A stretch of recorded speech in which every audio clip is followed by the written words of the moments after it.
Hi, welcome to RAS TV.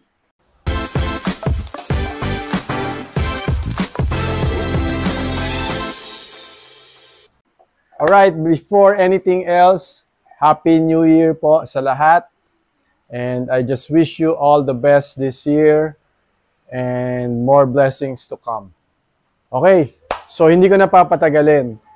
It's been a while na nakagawa ako ng vlog about SB19. So this time, kasabay ng maneuvers ang SB19 sa isang show. Alright? So this was last December 22.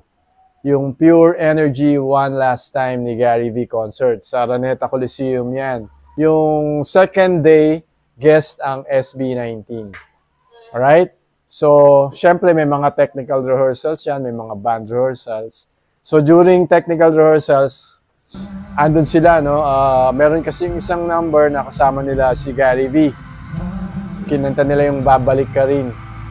Medyo nagkaroon na ng konting twist because nag-rap doon sina Josh, Pablo. Habang nagre-rehearse sila, yan. Nandiyan kami sa harap, nanonood kami, and nakikigulo kami, no? Nakikisabay kami doon sa yung sayaw. And then, nung binablock ni J. Joseph ang SB19, bumaba siya. Eksakto mo po siya sa tabi ko. Kaso nung nag-video, hindi pala naka-on yung record. Hindi ko napindot yung record, kinunan ko siya eh. Tapos kinunan ko yung SB19. Pero nakapagpa-picture naman kami with him, no? With J. Joseph. During concert, nung kumanta na yung SB19, kinanta nila yung Babalik Ka Rin with Gary V. Tapos kumanta sila ng Gento. Kasama rin si Gary. Si John Cruz, yung kagrupo ko, kinukunan niya ng video. Ang SB19, bumaba na backstage, naglakad. So, yan. Sa nakikita nyo sa screen, naglalakad sila. Tapos, yan na, lumabas na ng backstage, papunta na dun sa dressing room nila. So, makikita nyo na, nandyan ako, pumapalakpak yung naka-gloves. No? And then, nagpaalam kami sa road manager nila na kung pwede kami magpa-picture, kaming maneuvers pioneers. Siyempre, hindi naman basta-basta na pwede ka lang pumunta doon sa dressing room nila, no? And magpa-picture ka.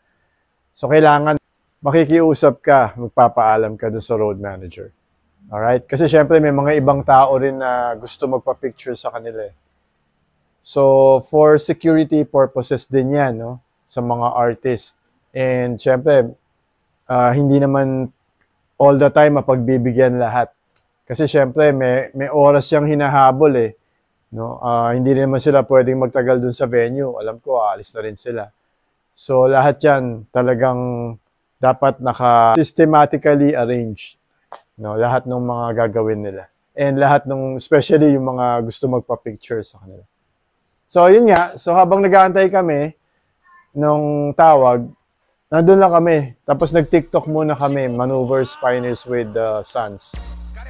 And then yan, maya-maya, yun na, tinawag na kami. Pumunta na kami dun sa loob. Tapos sabi nga, yung OGs, Maneuvers Pioneers, kayo na yung next. So, nung may lumabas na grupo, yun na, pumasok na kami. And yan, kinukunan ako ni John Cruz ng video, nakatalikod. And yan, isa-isa ko silang kinamayan.